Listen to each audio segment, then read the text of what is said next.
বন্ধুরা good afternoon, চলে এসেছি আবার একটা নতুন ভিডিও নিয়ে। তো এখন গরম প্রচণ্ড পড়েছে, আর এই গরমে সবথেকে তৃপ্তিকর খাবার হচ্ছে জল ঢালা ভাত, যাকে বলে পান্তা ভাত। তো অনেক দিন ধরে মাকে বলছিলাম যে মা, আগের দিন একটু ভাতটা একটু বেশি করে করো, একটু ভাত রেখে দিয়ে পান্তা ভাত খেতে ইচ্ছা করছে।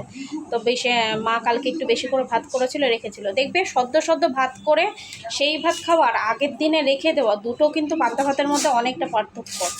তো বেশি আজকে সেটাই দেখাবো তোমাদের সাথে, যে মা কী করে কী দিয়ে মা খায়। তো চলো শেয়ার করি তোমাদের সাথে। এই দেখো বন্ধুরা, আজকে দুপুরবেলার মেনু জল ঢালা ভাত, মানে যাকে বলে পান্তা ভাত।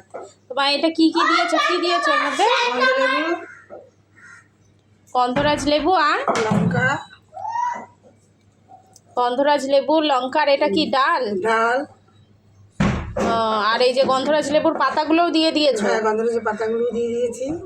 এবার মাখাবে। আর তার সাথে কি আছে? এই যে আলু সেদ্ধ, পাঁপড় ভাজা, আর এই যে পটল আলুর তরকারি। আর এই দেখো এখন এখানে খেতে বসে গেছি।